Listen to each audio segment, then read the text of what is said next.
ఈ ప్రమాదానికి కారణం వాళ్ళు ముగ్గురు పట్టించుకోకపోవడం వల్లనే రోడ్డు ఇస్తారా చేయకపోవడం వల్లనే జరిగింది. ఈ దాన్ని చేరిన ప్రజలంతా నోరు చూస్తున్నారు, ఎవ్వరు కూడా నోరెత్తలే.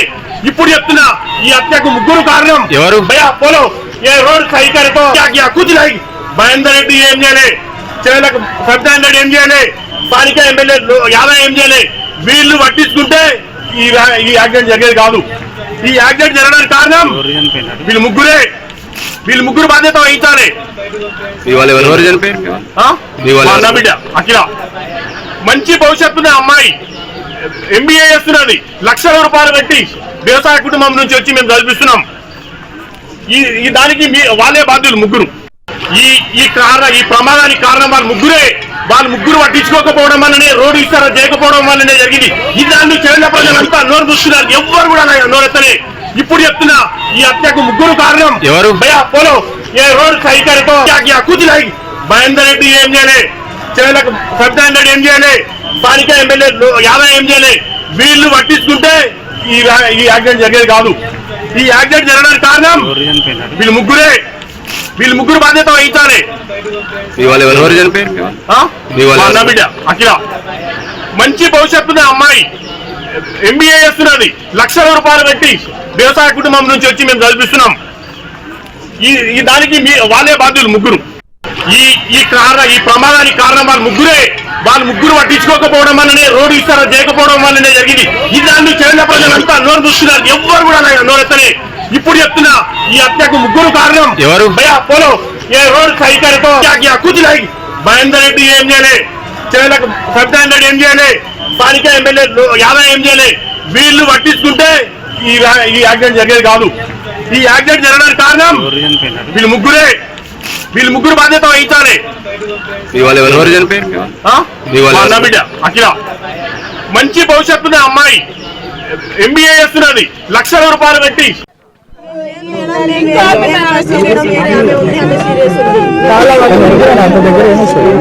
అన్నా మాట్లాడలేదు ఎందుకు ఏం సార్ ఎరవకుండి అంటున్నాను.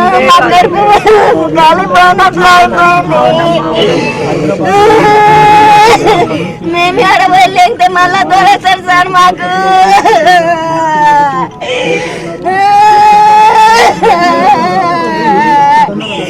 రొట్టె కట్టుకొని ఎక్కడైనా ఊరకుండా పోయి లెక్కిన గుట్టగా దొరకదు నాకైతే. అసలు మేము ఎట్లా ఉంటున్నామో మా ఇంట్లోనే మేమే ఉంటుండే సార్ కట్టుకోతకు. ఇన్ఫర్మేషన్ ఏమంటే నేను పాస్ ఆన్ చేస్తాను అందరికి. రండి. అమ్మా నీ పేరు ఏం పేరు? నాగమణి. ఎవరు కాలేజ్ పెట్టోళ్ళు ఎవరు? చిన్నమ్మ బిడ్డ. ఏం నెంబర్?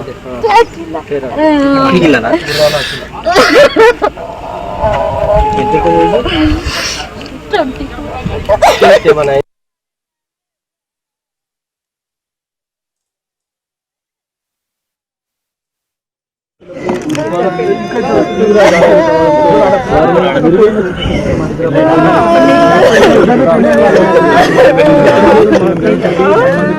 వైద్య శాఖ అధికారులకు మిగతా ఉన్నతాధికారులకు కూడా అధికారులు చేస్తే అందుబాటులో ఉన్న మంత్రులు కూడా సంఘటన స్థలానికి ఇటు చెవిల ప్రభుత్వ ఆసుపత్రికి చేరుకోవాలి. పొద్దుగాల నుంచి తెలిసినప్పటి నుంచి ఫోన్ల మీద ఫోన్ చేస్తే ఇక అందరినీ ఫోన్ లేపుతున్నారు. వీళ్ళు ఇద్దరు ఎందుకు లేపుతలేరని మా వాళ్ళకు తోలిచ్చారమ్మా. పొద్దుగాల ఆడ ట్రాఫిక్ జామ్ అయిన లోపలే హాస్పిటల్ కి వేసుకొచ్చిరని చెప్పిన ఇక్కడనే వచ్చేసినామా. ఇక డైరెక్ట్ మాకు తెలియదు ఈడ దాకా ఉన్నదని.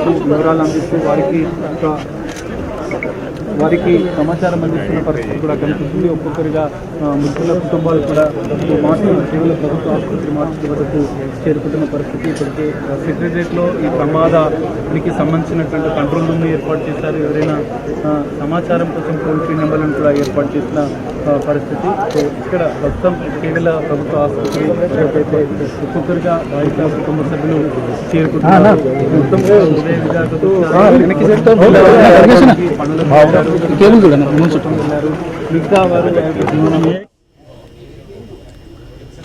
సో అది చేవెళ్ళ ప్రభుత్వ ఆసుపత్రి దగ్గర ముఖ్యంగా ఈ 24 మంది ఎవరైతే చనిపోయారో సో వాళ్ళ డెడ్ బాడీస్ అన్నిటిని కూడా చేవెళ్ళ ప్రభుత్వ ఆసుపత్రికి తీసుకొచ్చారు. సో అక్కడే వాళ్ళ డెడ్ బాడీస్కి పోస్ట్ మార్టం కూడా చేస్తున్నారు.